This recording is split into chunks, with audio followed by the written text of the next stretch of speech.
Okay, so here's what I want to talk about today. Communication to manage expectations. Communication to manage expectations. Nothing I'm going to say today is mind-blowing. Nothing's going to be like, oh my gosh, that's really great. A lot of this is stuff you've probably heard before. A lot of it might be things you're already doing. This is kind of a way of just organizing and thinking about all the different ways that the way you communicate can help you with the expectations of your client. Okay, that's really what this is. So I think it is going to be helpful in a lot of different ways. So does everybody know what the #1 complaint the National Association of Realtors gets every year regarding real estate agents? Communication. Communication. Lack of communication. I don't hear from them. They don't let me know what's going on. All these other different things. So the first thought before I get into these items that I wrote down here is, with that in mind, always think to yourself, no matter how much I'm communicating, should I be communicating more? Okay, now some of you might be communicating enough and you never have these complaints with your clients, but you have to think every year without fail, that's the #1 complaint NAR gets, is lack of communication. Okay, so always think about that in terms of how much you're communicating with your clients. The other thing that I wrote down here is, how often do people buy and sell real estate? 5 years? 5 years, 10 years, 15 years, 20 years. So is it fair to say that since they don't do this every day, they're not totally up to date with the process? Right. And if you don't know, if there's something outside of real estate that you don't know the process on, do you want to make sure someone's walking you through the process step by step? Yes. Okay. So you also have to keep in mind that this is going to be a theme of a lot of different things we're going to talk about today. They don't know real estate. So sometimes we think, okay, yeah, this is just basic stuff that I did today. To them, it's their entire day. So always keep that in mind as one of the themes that we're going to be talking a lot about today, is managing those expectations of the clients. The other thing I wrote down here before we get started on this list, and then we'll get started after that. In today's real estate market, is a client's expectations usually realistic or unrealistic? Unrealistic. Okay. Anybody disagree with that? Everyone agree unrealistic? Or is it just Luis and I having a conversation? That's okay, no worries. Okay, all right. Okay, good. So if most people feel that it's unrealistic, it's then even more important to over communicate, manage expectations, because since their expectations are already unrealistic, if you don't at least bring it up to here, then you're really, really going to be off-putting there. Okay, so just kind of keep that in mind. So here's what I wrote down here. Let's jump into this. I broke down the communication in 3 different categories. The first category I wrote down here is tell them what you will be doing. Tell them what you will be doing. Expectations start at the very beginning, from the first phone call, text, email.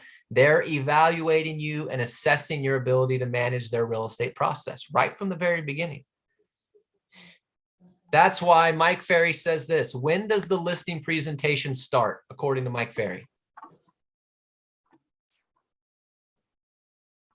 When you arrive. No.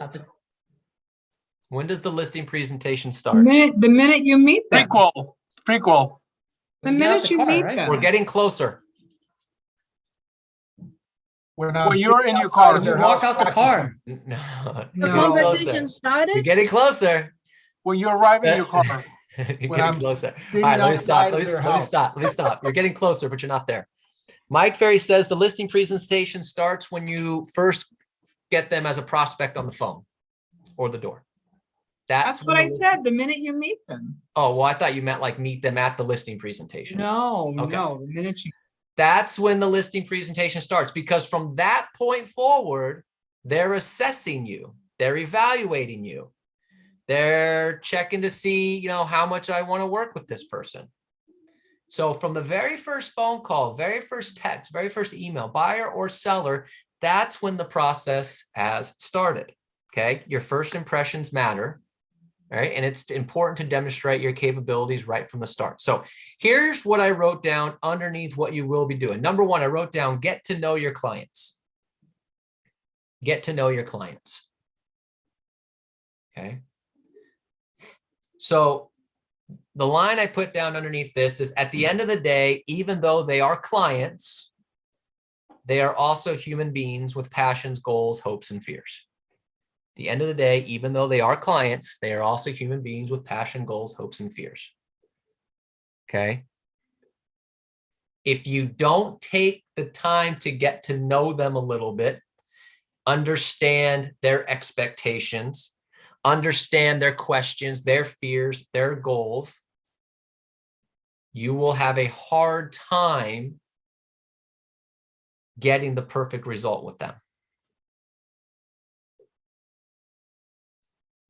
Because even though the end result of a seller or buyer is the same thing, they sell the house or buy the house, is the process for every individual the same, or does it differ from person to person?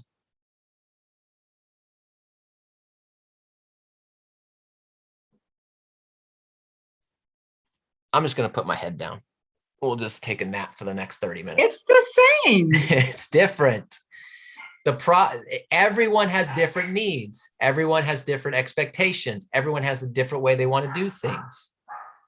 Okay. So you're right. The end result is the same, and you might be doing some of the same things, but everyone is different. They have different thoughts, different goals, different questions. They have different fears. They have different expectations. If you don't get to know them, you can't tailor your process to their individual needs. So does that make the process different, or does that make the experience different? Could be the experience or the process. Okay. So give you an example. The experience is obviously different for them, but the process could be different, because what if they want to do a process a little bit of a different way? What if they want you to handle things a different way? You know, what if instead of doing an open house on Saturday, they want to do private showings? What if instead of private showings, they just want to do open houses?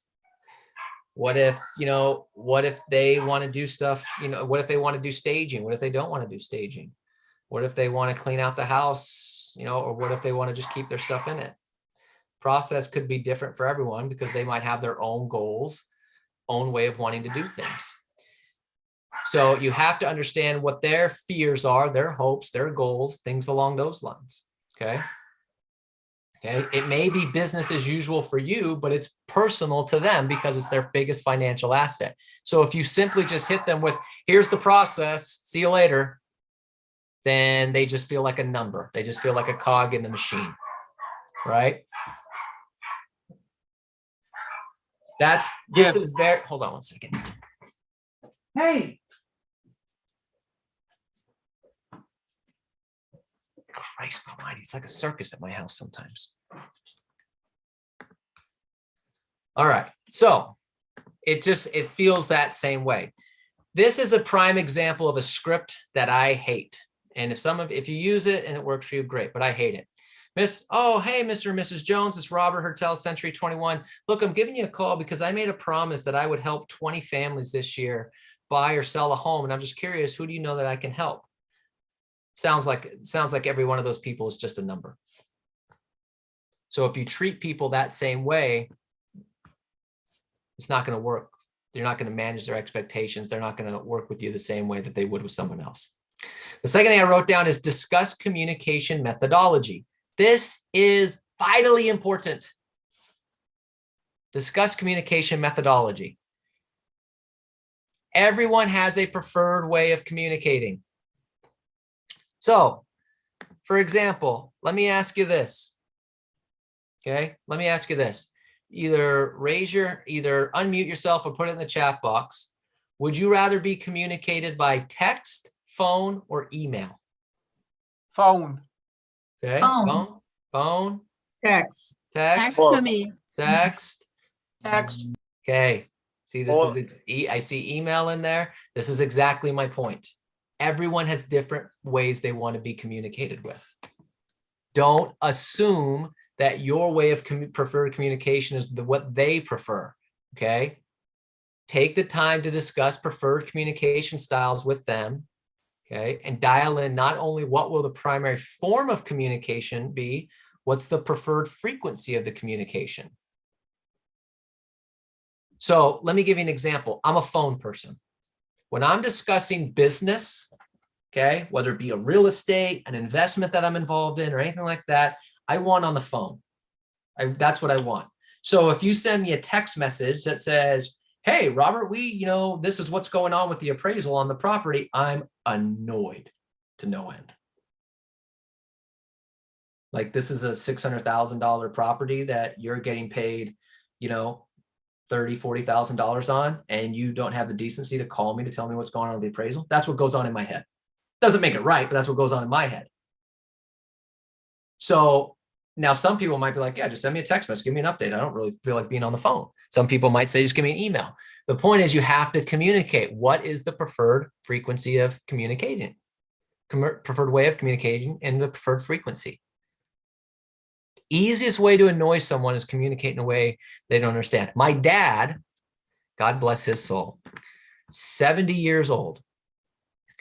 And this is the most simple man.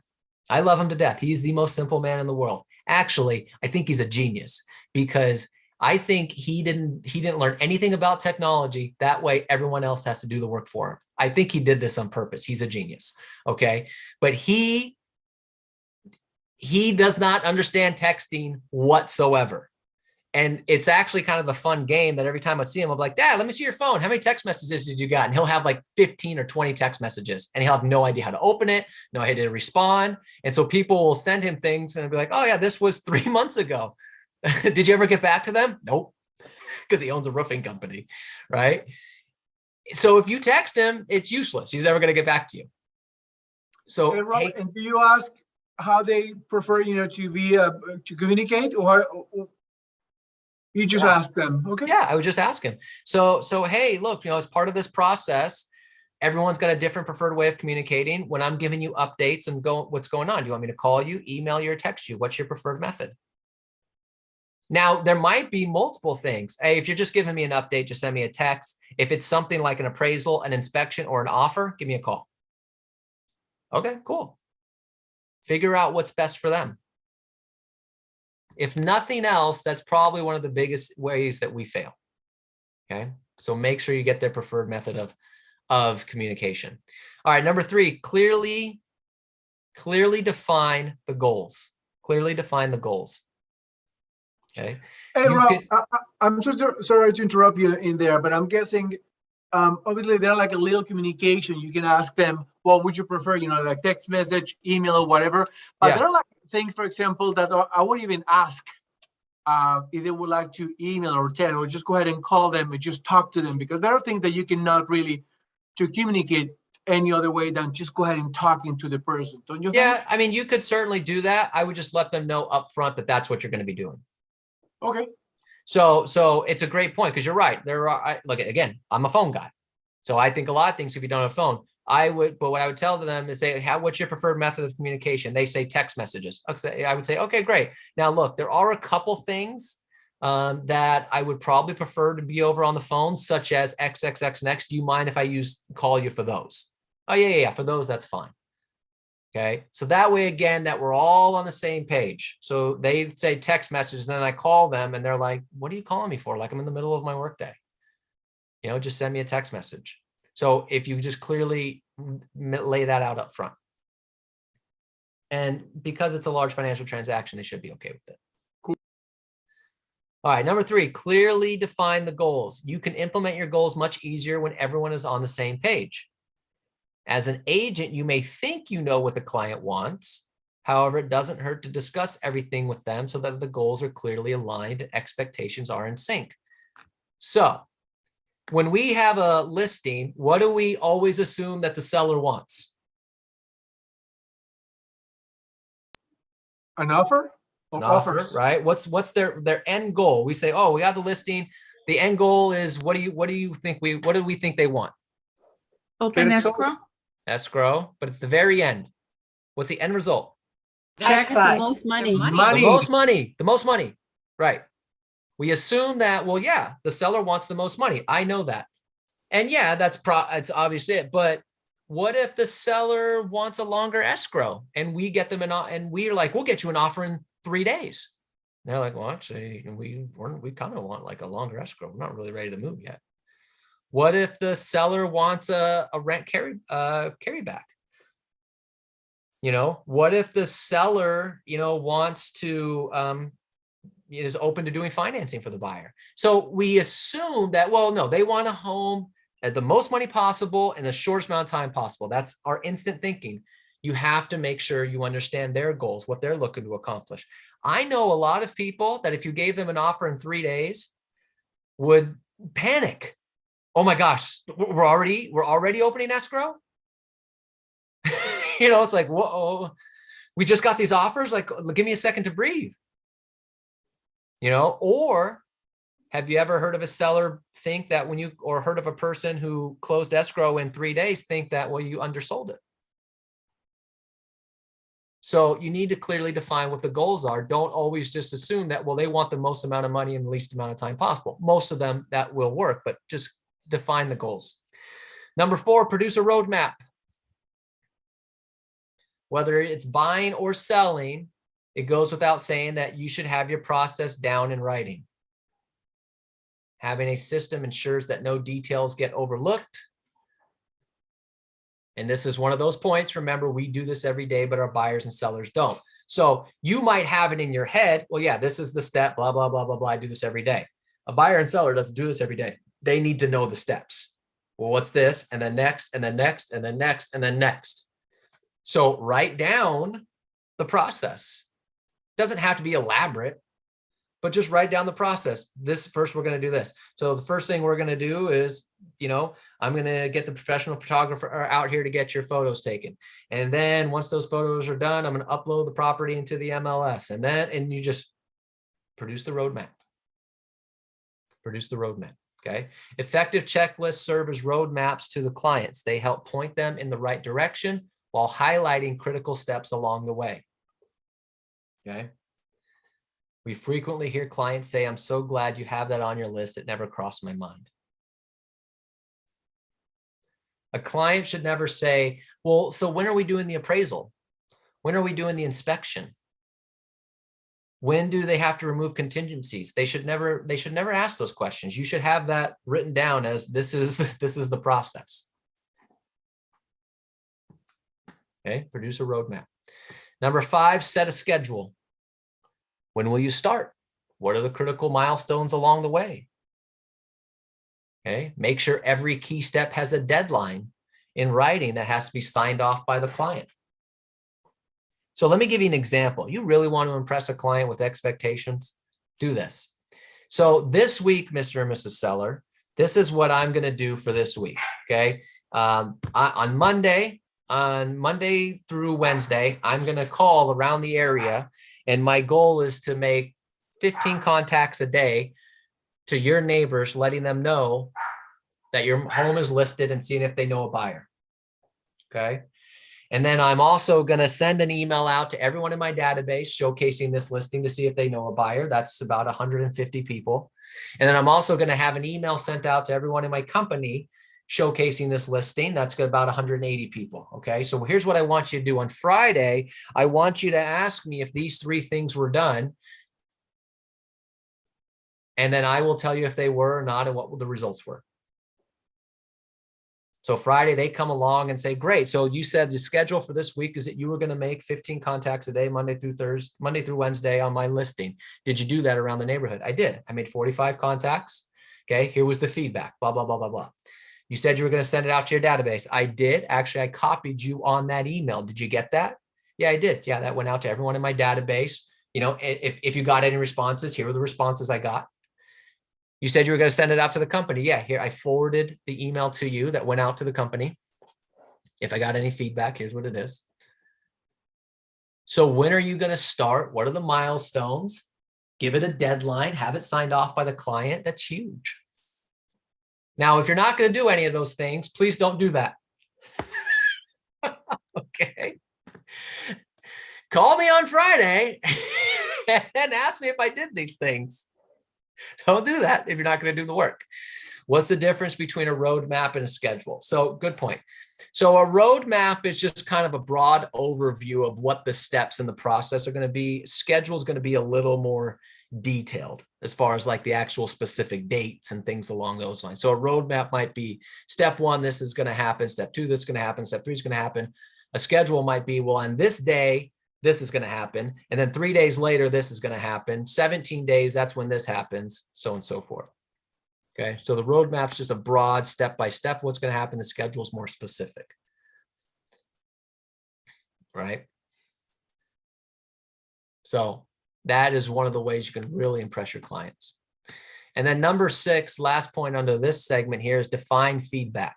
Define feedback. There will be times when your clients may have questions or concerns. Make sure they understand the fastest and most effective way of communicating their concerns so that you can help resolve them as quickly as possible. So make sure you let them know. Actually, I would just phrase it this way. Now, Mr. and Mrs. Seller, throughout this process, I guarantee that you're going to have questions or concerns. That's just part of the gig. Whenever that comes up, contact me instantly, even if it's the smallest thing.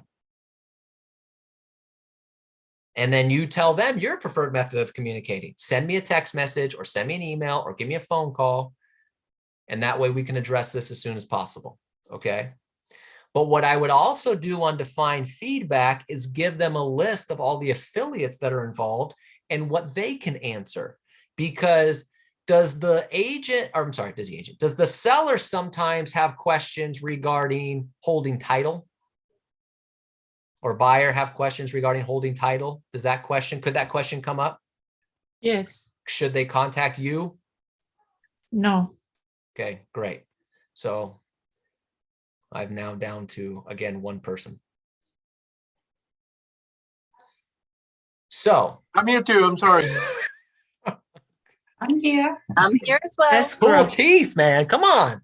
We're here, Robert. Woo! Are you? We are listening. Yeah, I'm Oh, man. listening.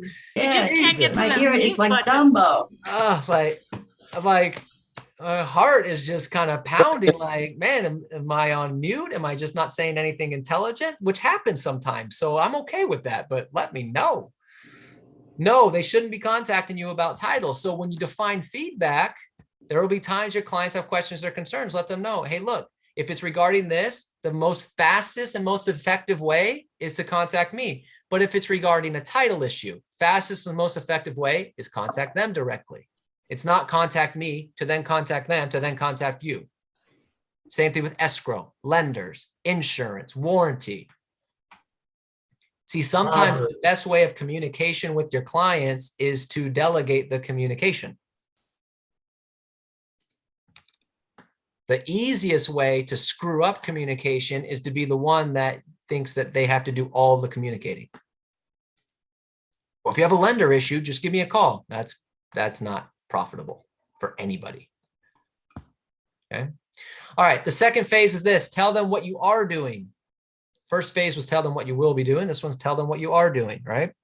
There has to be a constant flow of communication throughout the entire process. So I wrote down here, number 7, communicate their way. Same thing as before. Same thing as before. Some of these things are very repetitive, okay? But it's the same process, whether it's beginning, middle, or end. Whether it's text, email, or call, let them know what is happening every step of the way using their preferred method of communication. So this is what's happened. This is what's going on. I went and met the appraiser today. The inspector came out today, and we should have the report back in 2 to 3 days. The appraiser came out today. We should have the report back in 2 to 3 days. I spoke to the escrow company. This, like, you just communicate the entire way, every step, letting them know what's going on. How long is it expected to get the the results that they're looking for. Okay. When you're communicating what's happening, always remember to under promise and over deliver. I met the appraiser today. We should have the report back tomorrow. I'll follow up on it. What's the average turnaround time for an appraisal? 3 days. Okay, great. So should you tell them that you can have the report back tomorrow or even in 2 days? No. Right? So make sure you under promise, over communicate. This is one of the issues that we ruin expectations and communication with a client, is that we think we have to impress them by making it seem like everything's going to happen immediately. And then you just try to, lie your way through it the rest of the way. Oh my gosh, it's the appraiser's fault. I don't know what's going on with them. It's like, no, they're doing their job. You just, you screwed up. Right? Manage the expectations. Number 8, communicate at their frequency. Okay, we talked about this a little bit. Nail down how frequently they want updates and make sure you follow through.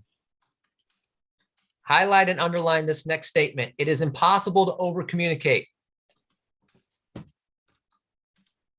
until they tell you stop communicating. Until then, it's impossible to over communicate.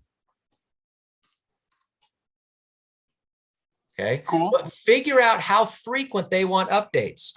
So let me give you an example. On the Mike Ferry 18-point plan of action, for those of you that know that, how often does it say you are going to contact the sellers? Once a week. Okay, great. In 2022, are most sellers going to be okay if you contact them once a week? Yeah. I know the Nope. answer. I know the Nope. answer. I know Nope. it.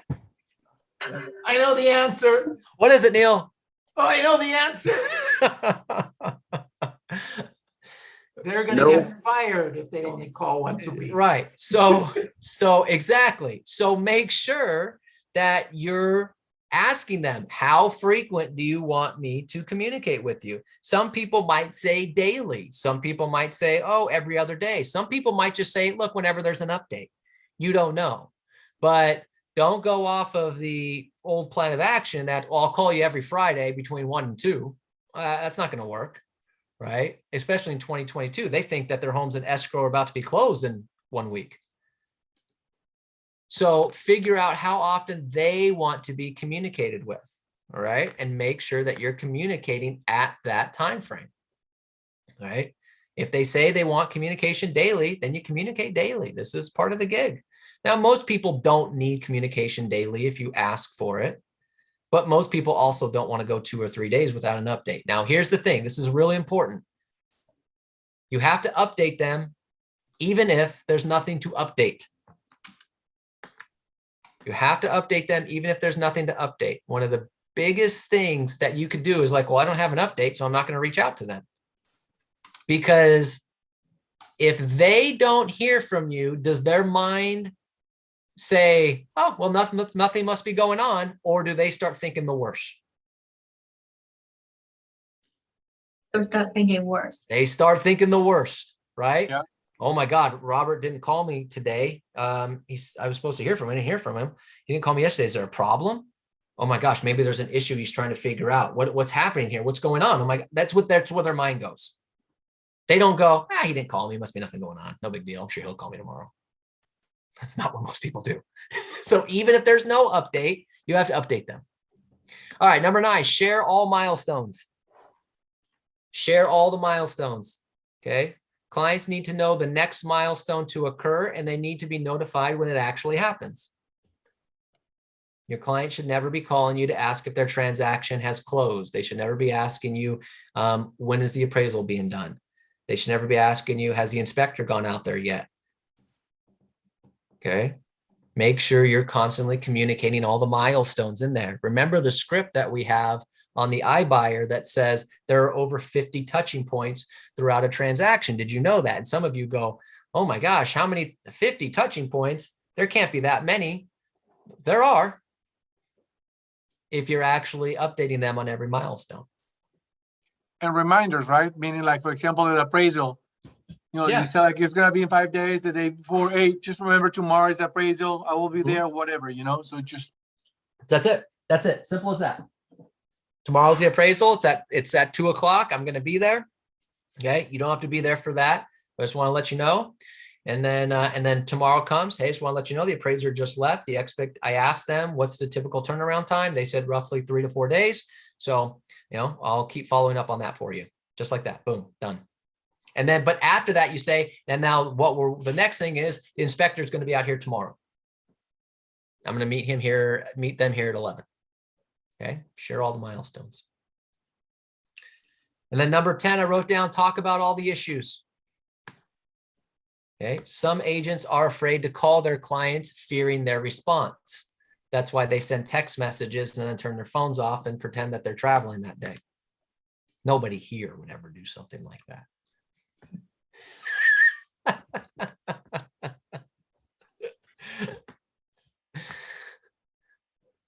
Their response will always be worse if they find out about an issue later or after the fact. Yep. Their response will always be worse if they find out about the issue later or after the fact. Let them know when there's an issue. Okay? Let them know there's an issue. Okay? It would be, give you an example of a pilot, right? If you were going on an airplane and the pilot comes on the intercom to announce a rough weather ahead, they'll state, we just want you to know there's a rough patch ahead. Please fasten your seatbelts. Okay, they're letting you know, hey, this is what's happening. Please fasten your seatbelts, which would be far better than the plane starting to go down before the pilot says anything. Or you have turbulence before the pilot says anything, because then you're going, oh my God, what's happening? You know when there's going to be an issue. You're the face of the transaction. Let them know when there could possibly be an issue. Let them know when something comes up. Don't have that. Here's one of the best examples. They call you to say, hey, did the client remove their loan contingencies yet? And then you're going, yeah, they told me 3 or 4 days ago they're having a loan problem. I've been hoping it was get solved before I told you about it. Yeah, don't do that. Okay. Talk about the issues. It will get worse if you don't. Yep. And the truth is, most of the issues are solvable if you don't stress out about it. You remember, you have to be the calming force in the transaction. Okay, it's all part of the gig. Number 11, communicate all successes. Don't miss an opportunity to let your clients know when something good has happened. Whether you manage to solve a problem, save them some money, discovered a shortcut, make sure they know. This is not patting yourself on the back. It's just helping them feel good that they selected you as a real estate agent. Because the entire time they're wondering if they selected the right real estate agent. Oh my gosh, I hope we got this right. I mean, this is a large transaction. I hope this guy or gal knows what they're doing.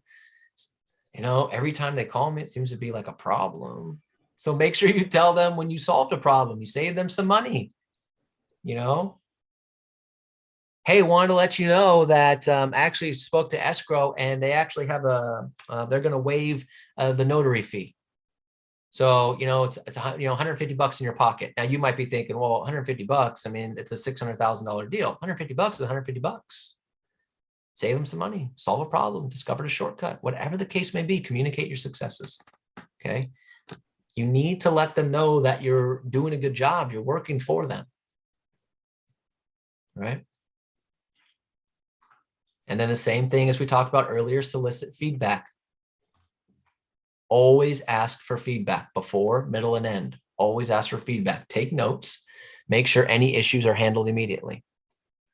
Hey, Robert, Yes. can I do a shameless plug here? Neil, I don't know if I told you this or not, but you own the company. Well, that doesn't usually mean anything. You can do whatever you want. Thank you. Just real quick right here is on customer service and going one step beyond. Our escrow department, which some of you use all the time and some of you don't use all the time, just if you get a transaction, we will send a mobile notary to get your client's signature at no cost to your client for the grant deed. And we'll also do the same thing for the buyer and send a mobile notary to sign their loan docs at no cost. It's something we started during COVID and was so well received that we continue to do it. But I don't know that the whole world knows that. Anyway, that was it. Just wanted to share. Great point. There you go. That would be a little win that you can share with them, save them a few bucks. All right, very good. All right, the next thing I wrote down there is surprise them along the way. Always look for ways to actively exceed their expectations rather than just check off events as they happen. Celebrate milestones as they occur. We had Brady Sandahl on, I don't know, a few months ago, and he was real big on these little types of things of, you know, getting a little gift here and there, you know, the candle, you know, protein bars, waters, coffee, little things along those lines that are a couple bucks that, you know, just as a way to celebrate them as many times as possible whenever things are going their way. So always look at little opportunities like that to surprise them along the way. Whenever you've exceeded the expectations, something really great has happened. You know, wow, I just want to let you know that we ended up with 12 offers and almost all of them are above list price. Like, that's exciting. You know, that would be something to celebrate a milestone, maybe something, a little gift along the way. All right. And then the last part of this, the last couple of points are tell them what you have done. Okay. So the first part was tell them what you will be doing. The second part is tell them what you are doing. Third part, tell them what you have done, right? Oh, it's always important to remind people of what's already transpired. So I wrote down here, recap constantly. Recap constantly. Recap constantly so they not only know the milestone has occurred, but they also know what will be happening next, right? The three most important words in real estate relationships are communicate, communicate, communicate. So we talked earlier about you're telling them the next steps. Okay, what's happened, here's the next steps, and then but always recap. This is what happened, this is where we're at. We checked this out I mean, you can go through every couple of days. We've done this, this, this, this, and this. I think it's always great when you give someone a plan of action to recap all the things you've done. Mr. and Mrs. Seller, can you pull out that plan of action I gave you at the listing presentation? Yeah. All right. So here's what I want you to do. I want you to cross off number 1, 4, 7, 8, 9. Cross those off. That was all done in the last 3 days. Okay. What I'm expecting to be done in the next couple of days. And so now there's like, they're involved in it and they know that you're working. Always recap. Okay. 16. This is a question that a lot of you are going to be scared to ask, but will help you with expectations. Monitor expectations. Ask a simple question. Are there any expectations that are not being met? Are there any expectations that are not being met? It's a tough question to ask because we might fear what the answer might be. But if you ask that and then they give you something, then you can resolve them immediately to bring them back up to you what you want, which then leads to a smoother transaction and then also leads to what else? Referrals. Yay! There we go. Because if you don't meet their expectations, you will not get any referrals. But if you ask that question and then you resolve it, then you meet their expectations, you could get referrals. Right? Are there any expectations that are not being met? And then the last point here is celebrate. In addition to celebrating when you meet milestones, go big at the end. They've entrusted you with their biggest financial transaction they will most likely have. So make sure you make a big deal about it. Now, big deal doesn't have to mean you have to go get like some giant gift or anything like that, but make sure it's not just, hey, Mr. and Miss Seller, just want to let you know that we closed and really appreciate the help. Like, be excited, be energetic, go meet them in person, right? Hey, Robert, Yes. All right. Good stuff. Right? So go big, make it exciting, especially if it's a buyer. I mean, like, it's really exciting to buy a new home. be excited for them. You know, figure out something that they really like, a little housewarming present or something along those lines. You know, whatever the case may be. Who knows? All right, questions on any of the stuff that we went over today? This is Lynn Blair. I have one question. You mentioned there were 50 touchstones? Touching guess- points in or a touching transaction. point. Where do I find those? I'll have to write them out. Thank you. I'll write it out and send it to you. It was just, that's when we say over 50, it's just kind of like an arbitrary number, but we can actually write that out. Good question. Any other questions? All right. Very good. Very good. Very good. Well, hopefully there was at least one thing that was valuable to you today. When do you ask for referrals? Every single time you talk to them. I'm saying that. I'm being honest. You know, Mr. and Mrs. Sellers, want to let you know that we just got the appraisal done. I asked the appraiser, they said that we should have the report back in 3 to 4 days. I'll make sure to follow up on that. The next thing is I'm meeting the inspector tomorrow here at 11 o'clock. Sound good? Good. Okay. Hey, before I let you go, you know, have you talked to anyone else, letting them know that you're going to be selling your house and they might be interested in selling as well?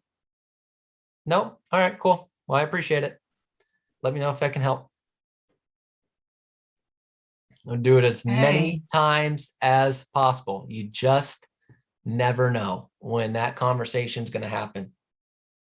You know, and the best time to ask for referrals is when you bring in good news. Yeah. You know, so I might not ask for a referral when I tell them that escrow just fell out. Mike said to ask at the very beginning when they're still happy. Yeah, when they're still happy, right? You know, but yes, when you know. By the way, buyer canceled, escrow fell out. So who do you know that might be looking to buy? Because we need another one. I don't know. Maybe that one doesn't flow as well. So, but everything else, you know, ask. You never know. That's true. You never know. You never know.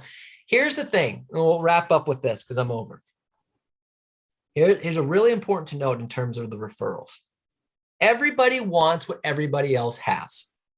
Okay, is one of the rules of life, or as one of the quotes is, the grass is always greener on the other side. So here's why I say that. You have a client who is selling their house and everyone can see what the home was listed for because they can go online. So they tell their friend, Joe, that they're selling. Joe goes online and they look at the Hertels are selling their home for $875,000. Look at that. I mean, the kitchen's not even, the kitchen was upgraded like 10 years ago. We just did ours like a couple years ago. I mean, you know what? I mean, we might be able to get like $950 for our house. That's what they're thinking. I mean, we $950, we could do this, we could do that, we could do that. So then all of a sudden they're talking to their, oh wow, that's great. And I see they see this listed by so-and-so. Interesting. And so now they start talking to the people about, oh, how's it going? How's the process going? Are you getting offers? You're getting people, oh yeah, we got this, and this, and this. Because everyone wants what everyone else has. So during the transaction, that might be the time to get referrals. You know, if it's a buyer, yeah, we're finally buying a house. Oh my gosh, this is so exciting. It's our dream home and la, la, la. And then all their friends are going, well, this is bullshit. The Hertels are moving up to their dream home. What are we doing? Why aren't we buying our dream home? And then it's like, well, let me talk to your agent. Everybody wants what everyone else has. So in the middle of a transaction, that's when all the friends and family are trying to get in on it. So ask as often as possible.